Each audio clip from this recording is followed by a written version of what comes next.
Harihi Om, Shri Gurubhyo Namaha, Mahaperiyava Sharanam. Shri Soundarya Lahari, explanation of verse 8. Sudha Sindhor Madhye Sura Vitapi Vati Parivrite Mani Dvipe Nipo Pavanavati Chinta Mani Grihe Shiva Kare Manche Paramashiva Paryanka Nilayam Bhajanti Tvam Dhanyaha Katichana Chidananda Lahari. In verse 7, a beautiful description of Ambal's Swarupam, Ambal's form, the one who has a tinkling fillet girdle, an ornament adorned with tinkling bells adorning her waist. Ambal has a curvy bosom like the frontal lobes of a young elephant. Her waist is lean. Her face is fully developed like the autumnal moon.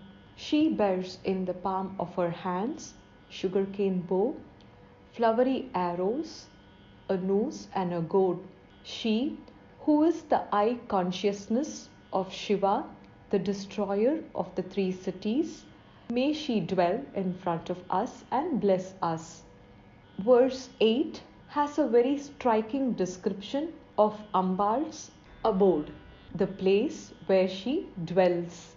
Ambigai created a residence for herself. In fact, Lord Shiva has Kailash and Mahavishnu has Vaikuntham. Ambigai, on the other hand, is said to have two residences for herself. The one on Meru Mountain's central peak, which was built by Vishwakarma with the power granted to him by Ambigai. This place popularly known as Shripuram. The second abode is in the middle of the supreme ocean of Amrita. Be it the Meru peak or the ocean of Amrita, there is no difference between the two abodes of Ambigai. From the outermost fortress to the palace where she is seated in a regal splendor, the prakaras, the lakes, the ontrages are exactly the same. Such detailed description of Ambal's residence could be done only by Ambal herself, which has been described in Lalita Sahasranamam. Here in Soundarya Lahari, Adi Shankara Bhagavad Padar also goes into it in detail. He who is the avatara of Shiva is certain to know about Ambal's residence details. Let us look into the Padacheda and then detailed explanation.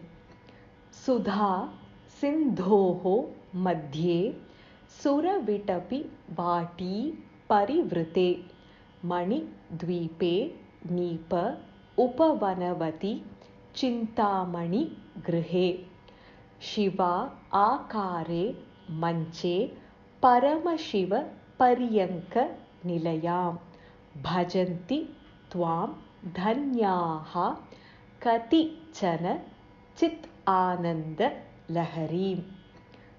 The very first line of the verse describes the vastness of Ambigai's residence. Sudha Sindhoho Madhye. Sudha, nectar. Sindhoho Madhye, in the middle of the ocean. Sindhoho means ocean.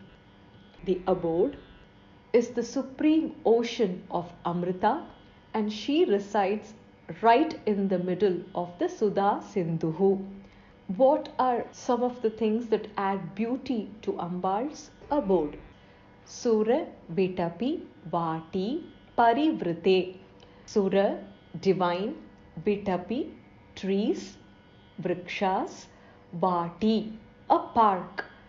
Parivrite, surrounded by a park of divine trees.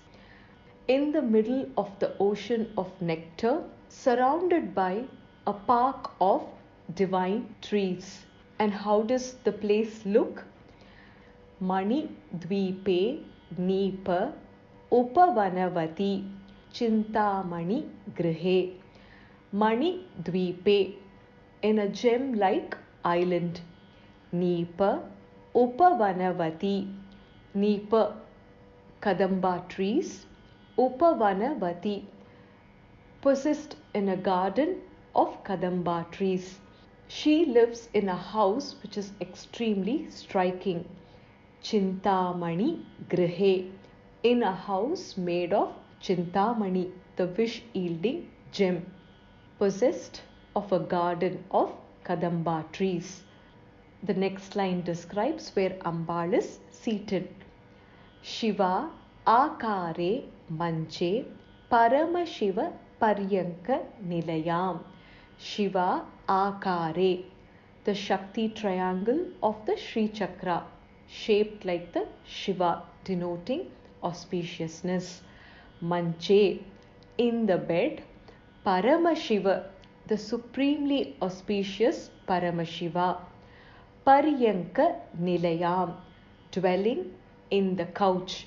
The Trikona or the triangular cot on which Paramashiva, Kameshwara, rests along with you, Mahadevi. Bhajanti Tvam Dhanyaha Kati Chana Chit Ananda Lahari. Bhajanti Tvam, worshipping you, only a few blessed ones. Dhanyaha Kati Chana. What do they experience? Chit Ananda Lahari, a way of intellectual bliss. Only a few blessed ones worship Ambal, and of those, only a few get to enjoy the bliss of the intellect wave. Here it is important to note that worshipping Ambigai requires meritorious deeds to be done in the previous Janma, in previous births. Also, when we worship her, we need to be completely involved with devotion, dedication, sincerity, to an extent that Ambal, who is said to reside in Amrita Sagara, very much would come and reside inside us. And by this, a bhakta would experience Chidananda Lahari, a way of intellectual bliss. Sudha Sindhoho Madhye Sura Vitapi Vati Parivrite. Right in the middle of Sudha Sindhu, the supreme ocean of Amrita, surrounded by a beautiful park of divine trees. Mani Dvipe Nipa Upavanavati Chintamani Grihe.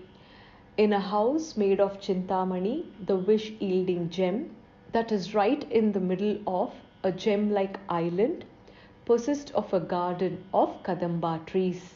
Shiva Akare Manche Paramashiva Paryanka Nilayam, dwelling in the couch along with Kameshwara, Paramashiva, in a bed which is triangle shaped, denoting the Shakti triangle of Sri Chakra.